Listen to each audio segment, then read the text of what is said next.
Alien Granny claims I'm perfect for her granddaughter, a sci-fi HFY story.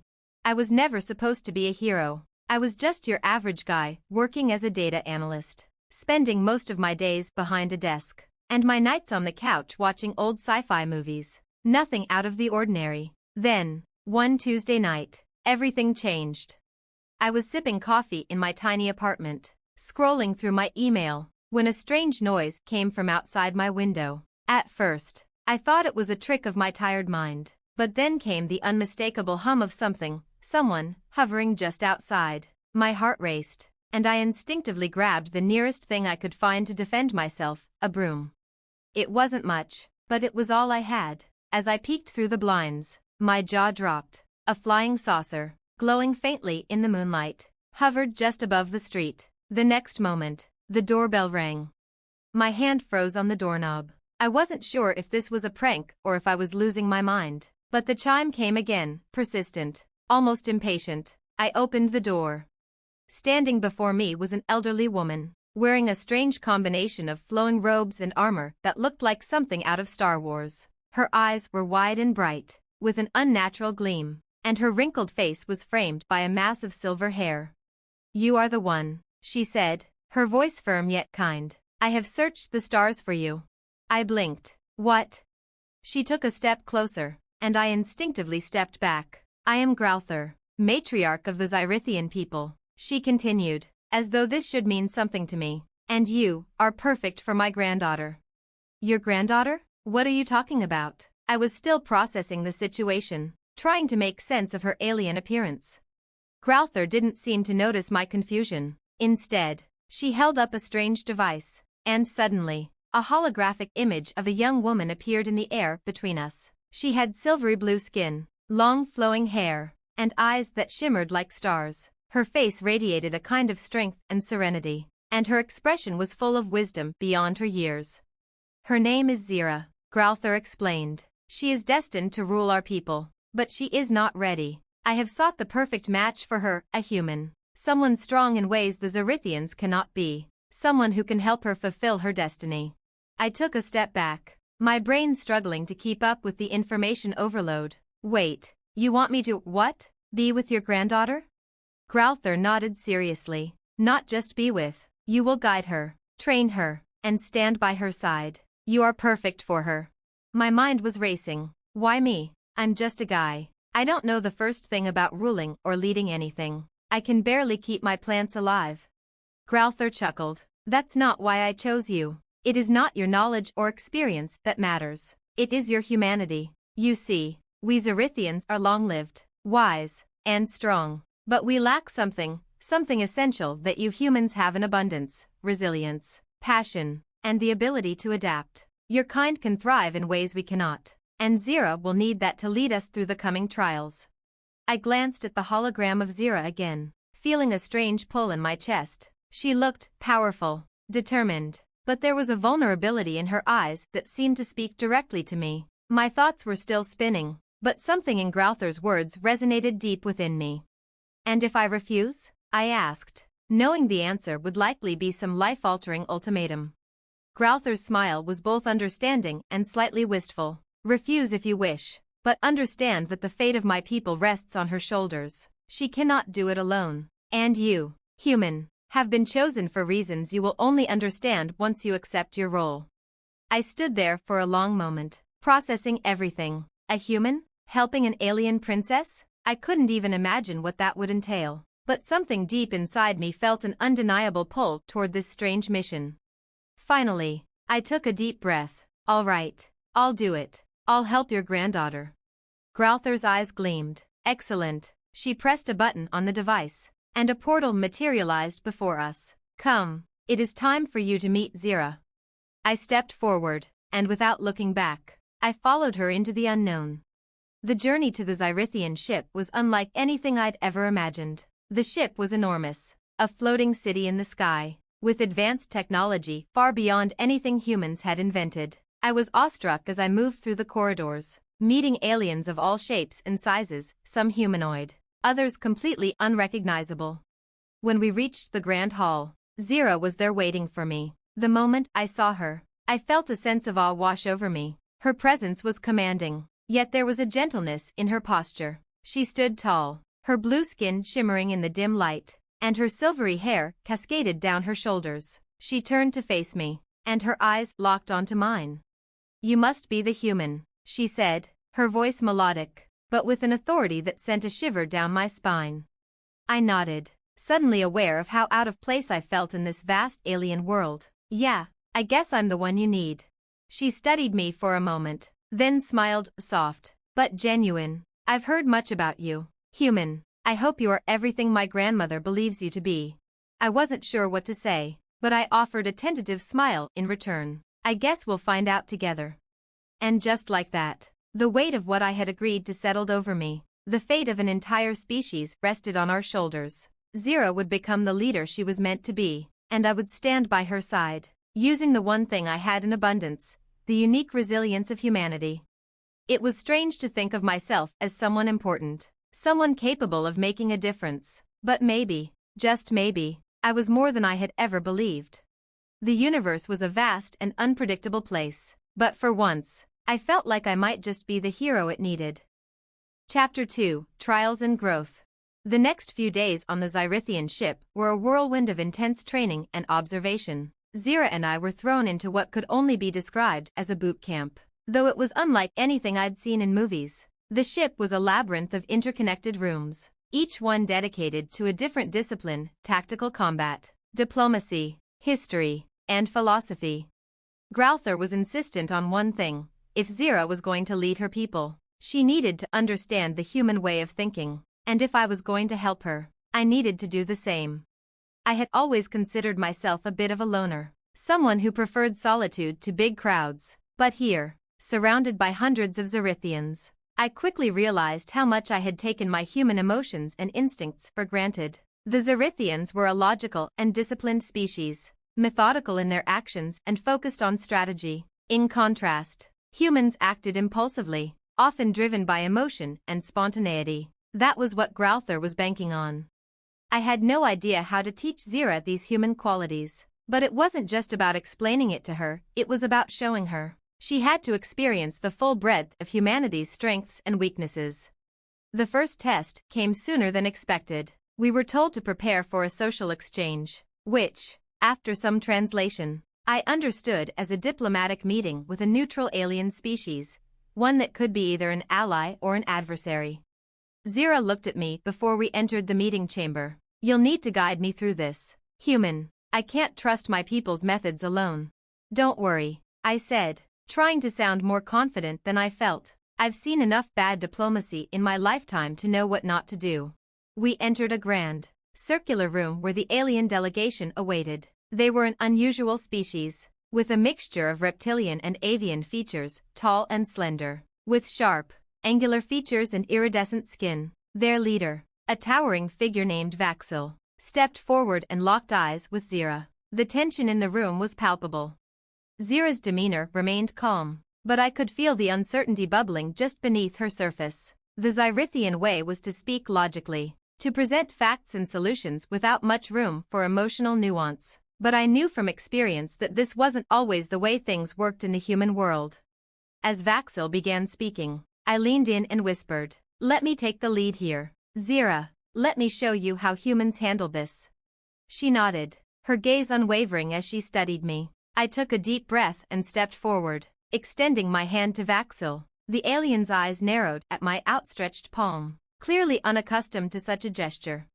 "Vaxil," I said, using the same confident tone I'd seen diplomats use in movies, "it's an honor to meet you. We understand the significance of this meeting, and we are here with open hearts and minds." Zira's eyes widened, but she didn't stop me. I could see the initial surprise in Vaxil's eyes, but then his gaze softened just a fraction, as if my words had made some unspoken connection. I continued, choosing my words carefully. "Look, we're not here to pretend that everything will be easy. But we're humans. We're adaptable. We can understand each other, even when we don't speak the same language or have the same customs. What we bring to the table is the ability to empathize, to adjust when things get tough." Zira stepped beside me, her expression thoughtful. "My people can offer strength, unity, and wisdom, But we understand that peace is not achieved through force alone. It is built through trust, understanding, and compromise. We are here to listen as much as we are here to lead." The room fell silent. For a long moment, there was only the sound of distant hums from the ship's core. Vaxil looked between Zira and me, and then back at the delegation behind him. The air seemed to hum with a different kind of tension, one that was not born of conflict but of possibility. Finally, Vaxil spoke, his voice rich and low. "Your words are unexpected, but perhaps there is more to you humans than we believed." We spent the next few hours discussing various terms of cooperation, with Zira and I each taking turns. But the real breakthrough came when we left the meeting room and Vaxil offered a handshake. It was a gesture of goodwill, one that required a certain level of vulnerability. Zira looked at me, her eyes wide with newfound respect. "That was different from what I expected," she admitted. "You didn't fight for dominance. You didn't offer threats. You spoke as equals." I smiled. "Yeah, it's the human way. Sometimes, just talking is enough." As the days passed, our bond grew. Zira's confidence grew as well, though she still had her moments of doubt. At night, we would sit on the observation deck, looking out at the vastness of space, and I would share stories of Earth, stories of the struggles we faced, the triumphs we celebrated, and the endless capacity for human resilience. She listened intently, her eyes lighting up with curiosity. Sometimes she would ask questions, probing deep into the complexities of human emotion and society. I found that I wasn't just teaching her about the strength of humanity, I was learning something important about myself, too. I had always considered my life unremarkable, but now, standing at the edge of the galaxy, helping an alien princess navigate her future, I began to realize that the things I had once taken for granted, my stubbornness, my willingness to keep going no matter what, were the things that made me more than just an average guy. They made me a part of something much bigger than I had ever imagined.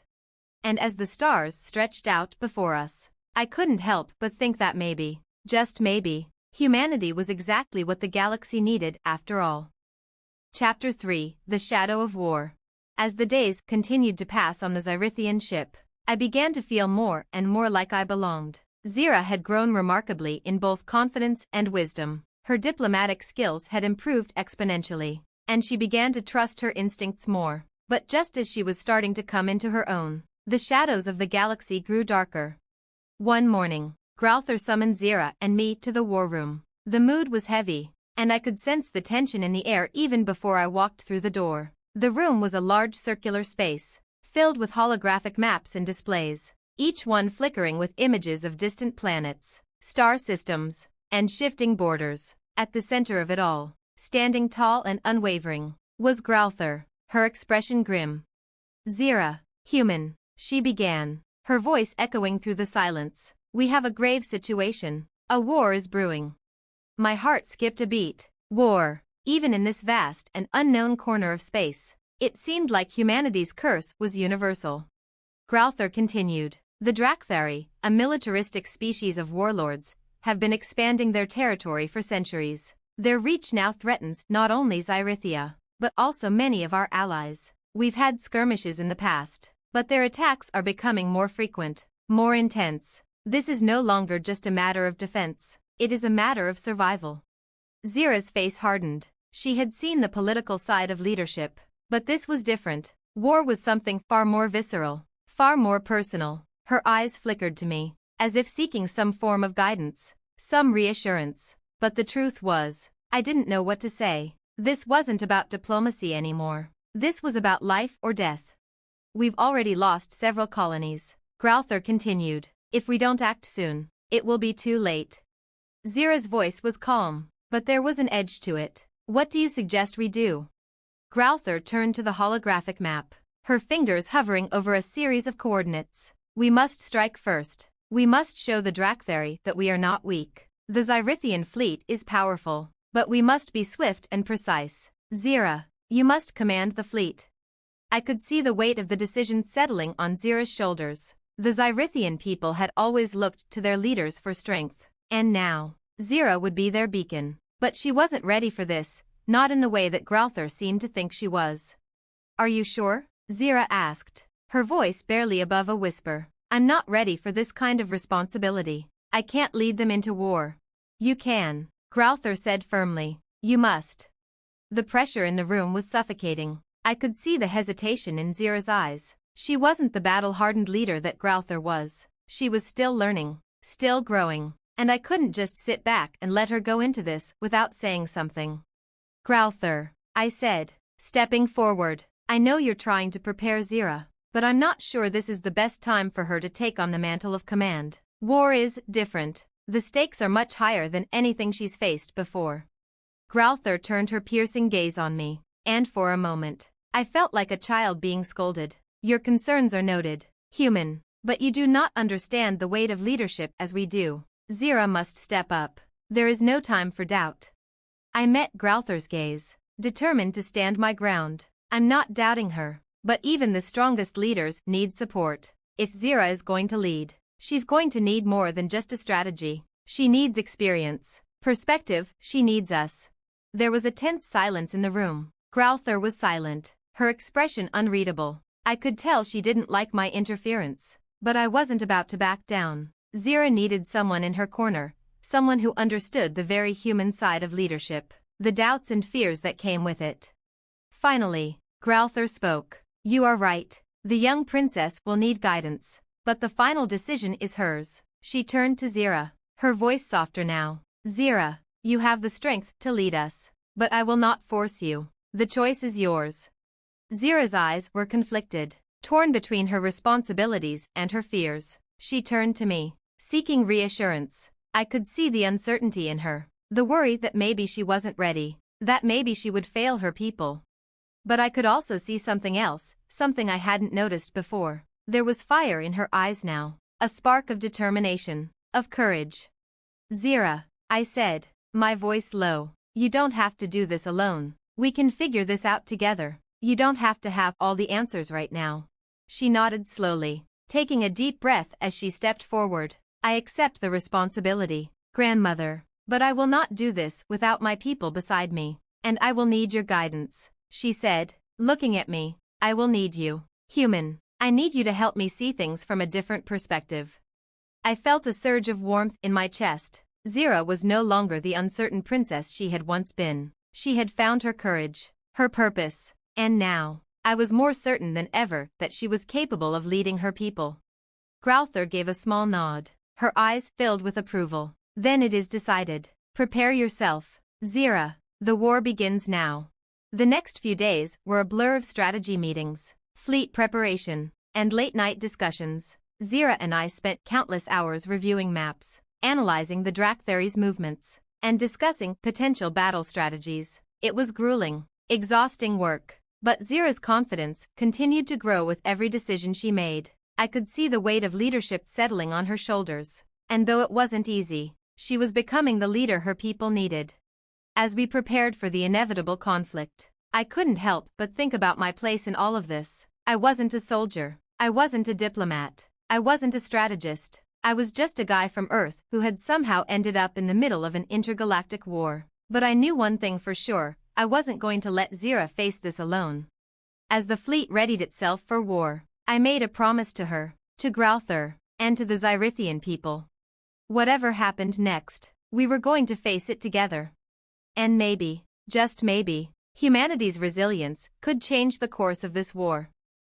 Chapter 4, The First Strike. The calm before the storm is always the hardest part. The days leading up to the first battle felt like a suffocating weight pressing on my chest. Every moment was spent preparing for a war we couldn't avoid, a fight we were never meant to start. Zira had become a force of nature, making decisions with confidence, though I could see the doubt still lurking behind her eyes in the quiet moments. She wasn't sure if she could win, but she was determined to try. We stood on the observation deck one night, watching as the Zyrithian fleet prepared for the attack. The stars stretched out before us, endless and vast. For a moment, I wondered if Zira was considering what I had been. How the hell had I ended up in this situation? What had started as an accidental meeting with an alien granny had spiraled into something I never imagined. And now we were about to take part in a war that could change the fate of entire species. I've been thinking, Zira said, her voice barely above a whisper. What if we lose? What if everything we're fighting for isn't enough? I looked over at her, the doubt in her voice impossible to ignore. She wasn't the invincible leader everyone thought she was. She was just a young woman trying to hold the weight of the universe on her shoulders. "You're not alone in this, Zira," I said, my voice steady. "None of us are. You've got a whole fleet behind you. And more importantly, you've got something the Drakthari can't match, the will to protect what you love. Don't underestimate that." She met my eyes, and for the first time in a while, I saw something other than uncertainty. There was a flicker of gratitude, a quiet understanding that I wasn't just here to give advice, I was here to be a part of this fight, to stand beside her when it counted the most. "We're ready," Zira said, her tone resolute. "The attack will begin at dawn. Our forces will strike their outer colonies first, weaken them before we take on their main fleet. It's risky, but we have to be fast." I gave a nod. "Risk is the price of freedom. You've got this, Zira." The tension in the air the next morning was almost unbearable. The fleet had assembled, and we were ready to launch. The glowing ships of the Zyrithian armada loomed in the distance, their sleek bodies reflecting the light of distant stars as they formed up in preparation for the first strike. As the command for the fleet to jump to hyperspace was given, I couldn't help but feel a rush of adrenaline. This wasn't just about Zira anymore. It was about everything humanity had fought for: our freedom, our resilience, our spirit. This war wasn't just about the Zyrithians or the Drakthari. It was about proving that we could stand alongside the stars, a species small in the grand scale of the universe but mighty in its potential. We entered the Drakthari system in the blink of an eye, the ships of our fleet appearing in real space as the surrounding stars blinked into view. The first target was a heavily fortified Drakthari mining colony on a barren moon. It was well guarded, but Zira's tactics had been sound. She didn't need to engage in a full-scale battle to win.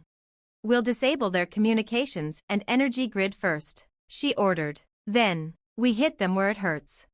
The plan was simple, but there was no room for error. The Zyrithian fleet broke apart into smaller squads, each one targeting specific installations on the moon's surface. I was on one of the secondary ships, an observation vessel that was still crucial to the operation. As the first wave of Zyrithian fighters launched, the battle began in a flash of bright, fiery explosions. The Drakthari didn't expect us to come in this fast, this aggressive. Their ships were scattered, and we made quick work of their outer defenses, disrupting their power grids and leaving them vulnerable. On the bridge of the Zyrithian flagship, Zira's hands gripped the console as she oversaw the operation. Her face was a mask of determination, but I could see the strain in her eyes. She wasn't just watching a battlefield unfold, she was leading it. Every life, every decision, weighed heavily on her, but she never faltered. "Human," one of the officers next to me called out, "you should come to the command center. Zira has requested your presence." I didn't hesitate. I knew what she needed someone to be there, to help her stay grounded. As I walked into the command center, the atmosphere was electric. Tactical screens blazed with numbers and data, and the sounds of commands being issued echoed through the room. Zira stood at the center, eyes scanning the battlefield. "How's it going?" I asked as I approached her. Zira glanced at me, her jaw set. "We've disabled the power grid on the moon, but the Drakthari are regrouping. They're sending reinforcements. We can't let them retaliate." I could see the fire in her eyes. She wasn't going to back down. Not now. Not ever. But this next move had to be decisive. "Zira, we need to take a risk." Her gaze met mine, and I could tell she was considering it. "What do you mean?" "We need to go on the offensive. If we allow them to regroup, they'll come back stronger. We hit them now, before they can rebuild. We take the heart of their forces." She hesitated for a moment, weighing the consequences. But then, I saw it, an understanding, a resolve. This was the moment she had been preparing for. This was her chance to prove that she was the leader she was meant to be. "You're right," Zira said. "Initiate Phase 2. We're going for their main fleet." The order was given, and the Zyrithian fleet shifted tactics. The fighters broke off into their final formation, preparing to engage the Drakthari fleet head-on. The battle was fierce, but Zira's tactics, coupled with the raw power of the Zyrithian fleet, proved devastating. 4 hours. The battle raged. I was stationed on the flagship, watching as the command center became a whirlwind of activity. Zira remained calm, her focus unwavering. Every move, Every tactic was calculated. Every life lost was a sacrifice toward the greater goal. But just as victory seemed within our grasp, the Drakthari revealed their trump card, a massive, heavily armed warship, larger than anything we had seen in the Drakthari fleet so far. It emerged from a hidden nebula, and its weapons began firing with deadly accuracy. The Xyrithian fleet scrambled to adapt, but the warship was a force to be reckoned with. "Zira, we need a new plan," I shouted over the comms as the warship unleashed a barrage of energy blasts. Zira's eyes flickered with determination. "We'll use their own tactics against them. Prepare to deploy the EMP wave." The EMP burst from the Xyrithian flagship, its energy disrupting the Drakthari warship systems. The ship faltered, losing control as its systems shut down. In that critical moment, Zira's fleet swarmed in, striking with precision, and the Drakthari warship was destroyed. The battle was won. As the aftermath settled and the Xyrithian fleet gathered, the full weight of the victory hit me. Zira had done it. She had led her people to victory, and more importantly, she had stepped into her role as a leader. She turned to me, her expression a mix of exhaustion and triumph. "We did it, human. We actually did it." I smiled, my voice filled with pride. "We did, Zira, and you led them."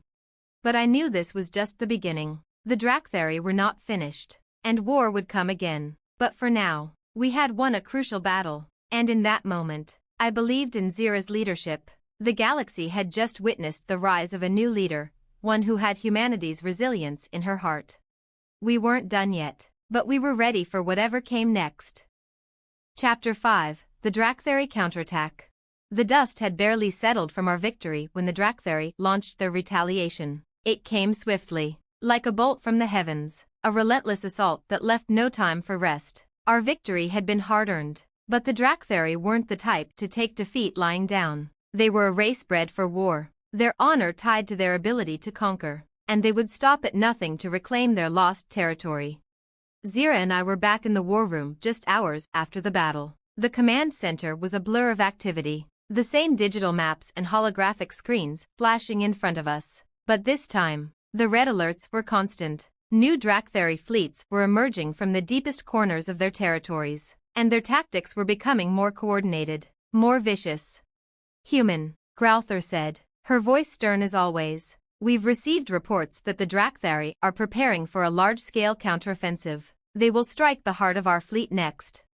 Zira was quiet, her fingers drumming against the console as she processed the information. I could see the fatigue in her eyes. This wasn't just a political struggle anymore. It was a test of her resolve, her leadership, and the fate of the Xyrithian people. She finally looked up, her voice steady but with a hint of urgency. "We can't let them reach our core worlds. If they break through, they'll cripple us." She turned to the map, zooming in on a region of space where our fleets had been gathering. "We need to anticipate their moves before they do. This time, we won't wait for them to come to us. We will strike at their supply lines, disrupt their reinforcements." Granddaughter nodded, her face unreadable as always. "Your plan is sound, Princess. We will move quickly, but be mindful, Zira. The Drakthari will not hesitate to strike at you directly." The words hung in the air like a dark omen. Zira's position was precarious, and everyone knew it. If the Drakthari knew who their true target was, they wouldn't hesitate to send every weapon in their arsenal straight toward her. But Zira was resolute. "I'll lead the strike on their supply hubs," she said. "We can't afford to play defense anymore. We need to hit them where it hurts." As the warships prepared for another offensive, I stood beside Zira on the observation deck, looking out at the vastness of space. The stars were quiet, but I could feel the impending storm. We had just tasted victory, but the next battle could very well decide everything. "Are you ready for this?" I asked, trying to keep my voice light, though the tension in my chest made it hard to breathe. Zira turned to me, her gaze determined. "I have no choice. The Xyrithian people are relying on me. I can't fail them now." I nodded, understanding the weight of her words. She had stepped up, grown into her role as leader. But it wasn't just the fate of the Xyrithians that was at stake. It was the fate of the entire galaxy. If we didn't stop the Drakthari here, they would continue their unrelenting expansion, swallowing up everything in their path. The command was given, and we were off. Our fleet entered hyperspace once again, the familiar feeling of the jump taking over as we shot toward the Drakthari supply lines. Zira's face was calm, but I could see the weight of the decision in her eyes. There was no turning back now. The first skirmish came fast. The Drakthari had been waiting for us, lying in ambush near an asteroid field. The Zyrithian fleet split into smaller groups, weaving through the debris, each squadron carefully calculated for the most precise strike.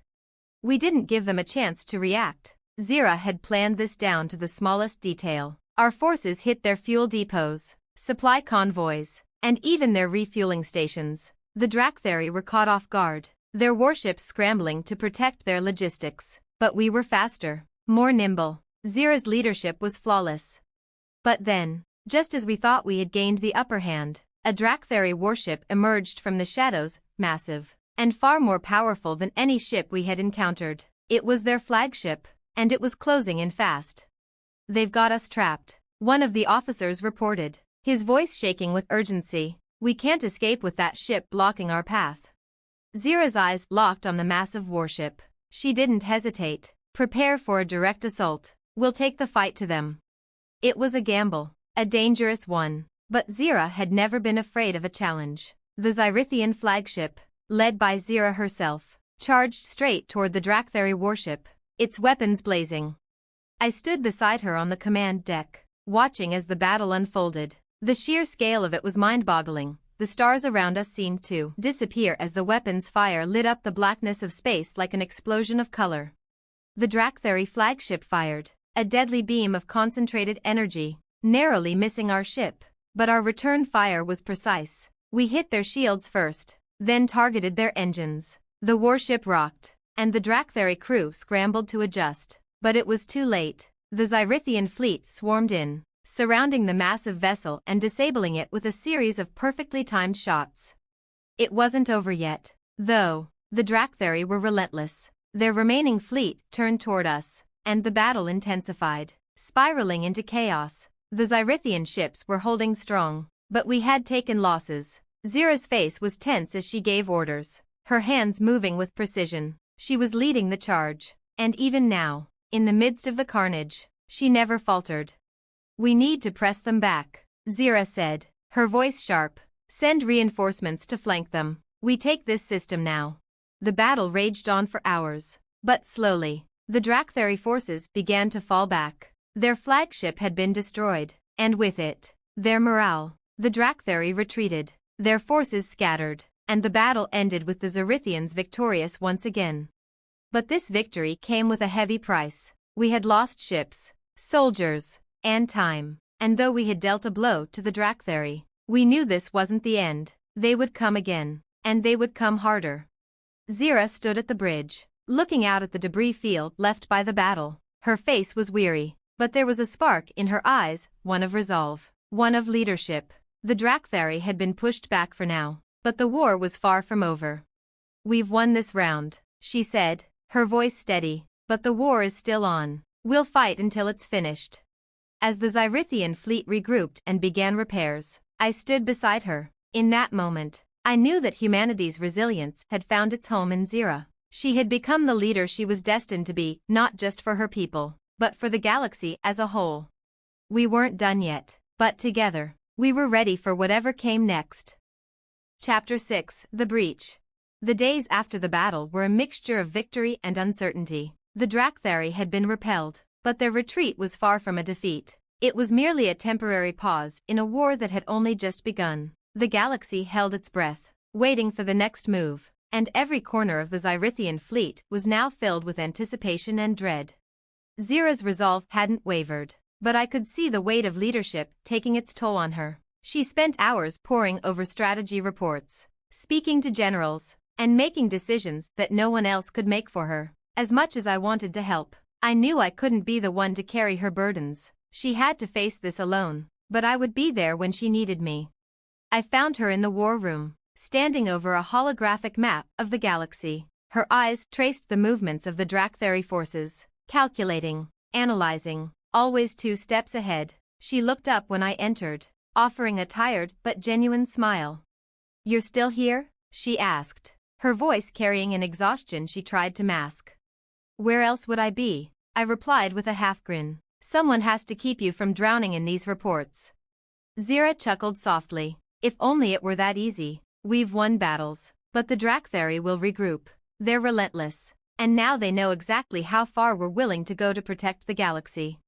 Her eyes darkened as she spoke. I could sense the struggle in her, the growing realization that every victory came with a deeper sacrifice. But I also saw a spark of something else, something that had grown stronger with each battle. We can't stop now. Zira, I said, my voice steady. You've got the Zarithians behind you, and they trust you. We've already proven we can push back. We've got the strength to keep going. She nodded slowly, her fingers grazing over the holographic display. But they're coming, faster than we expected. We've received intelligence reports. There's a breach in the outer systems. The Drakthari are massing a force larger than we've ever seen. I stepped closer, focusing on the map as the red markers representing the Drakthari fleets grew in number. That's their main assault force? Yes, she said, her gaze hardening. They're trying to break through our outer defense lines and reach the core worlds. If they succeed, everything we've fought for could be lost. A silence settled between us, heavy with the weight of what that meant. I could feel the tension in the room, like a storm on the verge of breaking. Zira had to act, and quickly.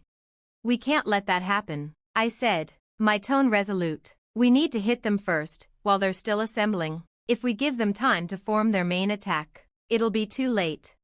Zira didn't respond immediately. She stared at the map, her eyes scanning the Drakthari fleets like a hawk watching its prey. I could see her mind working through the strategy. Then, finally, she spoke, her voice quiet but firm. You're right. We can't wait for them to strike. We'll send everything we have to the breach point. We hit them hard. We don't give them a chance to organize. The decision was made. The battle for the breach. The Zyrithian fleet was at the ready, warships lining up in perfect formation. The plan was simple: hit the Drakthari supply lines and their reinforcements hard, before their full force could converge. But it wasn't going to be easy. This was a direct assault into the heart of Drakthari space, and we couldn't afford any mistakes. Zira stood on the command deck, her usual calm replaced by a focused intensity. Her sharp eyes never left the display as the fleet moved into position. I could feel her determination, but even I could sense the fear she hid so well. This was a high-stakes operation. Failure was not an option. We're about to breach their outer defenses, Zira said, her voice low but commanding. Prepare for heavy resistance. I nodded and took my position at the console next to her. The Zyrithian fleet split into smaller groups, each targeting a different section of the Drakthari forces. It was a daring move, taking the fight directly into the breach point, and as our ships moved into position, I could see the massive Drakthari armada assembling in the distance. Deploy interceptors. Target their command ship first, Zira ordered, her voice cutting through the tension. The battle began almost instantly. The first shots were exchanged, fiery beams cutting through the vacuum of space. The Zyrithian fleet fought with the precision of a well-oiled machine, every ship in its place. But the Drakthari were no slouches. Their ships were massive, heavily armed, and relentless. Their weapons lashed out, targeting the weaker points of our ships, while their fighters swarmed in like a cloud of locusts. Shields at 70%, the tactical officer reported, his voice filled with urgency. Zira's eyes narrowed. Hold steady. We need to keep the pressure on. Focus fire on their flagship. The Zyrithian fleet maneuvered with remarkable agility, weaving through the Drakthari's attack patterns and returning fire with deadly precision. Our forces began to break through the Drakthari lines, but the flagship, huge and menacing, was still an impenetrable wall. We're not getting through their shields, one of the officers reported. It's too strong. We need a new strategy.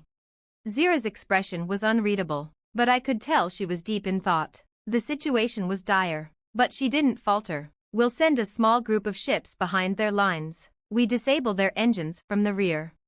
It was a risky move, one that could potentially leave those ships isolated, vulnerable, but it was our only chance. I could see the officers exchange looks, but no one questioned the plan. They were ready to follow her lead. Deploy the stealth fleet, Zira ordered. Engage on my mark.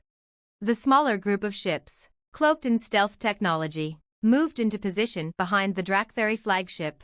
The rest of the fleet kept up the assault, drawing attention away from the rear. It was a delicate balance, one that could swing either way. Ready to engage, the stealth fleet commander reported. Zira nodded. Now, all units, full power.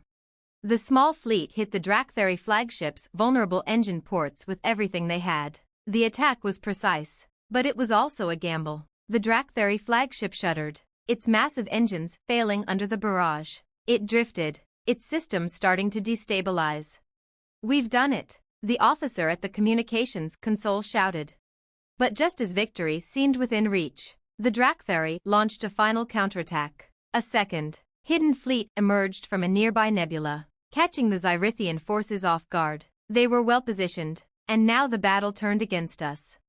"Reinforcements are here," Zira shouted, her voice resolute. "Pull back, fall back to regroup." The Zyrithian fleet began to retreat, but the Drakthari pressed hard, relentless in their pursuit. The breach had been made, but the cost was mounting. Ships were lost, and the fight wasn't over yet. Zira's face was grim as she watched the battlefield unfold. The victory we had hoped for was slipping through our fingers. The Drakthari had broken our line, but they had underestimated us. "We've only just begun," Zira muttered to herself. "They think they've won. They haven't seen anything yet." The war was far from over. We had the will to keep fighting, and we would not back down. And as long as we had Zira leading us, we still had hope.